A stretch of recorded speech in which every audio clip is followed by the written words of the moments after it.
నిరీక్షణ prayer house మరియు centre సంఘముల తరపున సకల ఆశీర్వాదములకు కారణభూతుడైన యేసుక్రీస్తు నామంలో మీ అందరికీ నా శుభములు. ఈరోజు దేవుని వాగ్దానం యెషయా గ్రంథం 23వ అధ్యాయం 18వ వచనం. యెహోవా సన్నిధిని నివసించు వారికి సంతుష్టి ఇచ్చు భోజనమునకును ప్రశస్త వస్త్రములకును ఆ పట్టణపు లాభము ఆధారంగా ఉండును.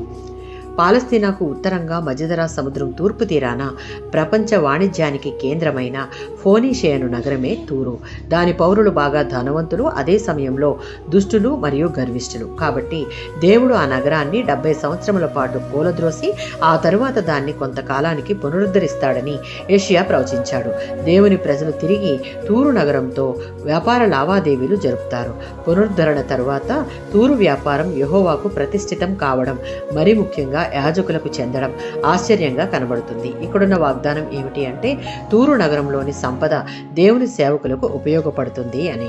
సామెతల గ్రంథం 3వ అధ్యాయం 9-10 వచనాలలో తమ భూములకు యెహోవాయే యజమాని అని ఒప్పుకోవడానికి ఇశ్రాయేలీయులు తమ పంటలో ప్రథమ ఫలాన్ని దేవునికి తెచ్చేవారు. మన జీవితాలకు సంపదలకు ఆయనే ప్రభు అని ఒప్పుకోవడానికై మన రాబడిలో ప్రథమ ఫలాన్ని ఆయనకు ఇవ్వాలి. అప్పుడు దేవుడు మనపై దీవెనలు కుమరిస్తాడు. ఆయన సన్నిధిని నివసించే వారికి, ధారాళంగా ఇచ్చేవారికి ఆయన దీవెనలు ఆశీర్వాదాలు ధారాళంగా దయచేసే దేవుడు మన దేవుడు. దేవుని ఘనపరచు వారిని ఘనపరిచేవాడు ఆయన.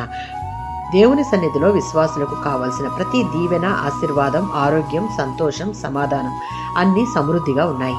అవన్నీ స్వతంత్రించుకున్నట్టుకు దేవునికి అన్ని విషయాలలో అన్ని సమయాలలో భయభక్తులు కలిగి విధేయత చూపిస్తూ ఆయనకిష్టమైనట్టుగా జీవించుటయే మన కర్తవ్యం. ఆమేన్.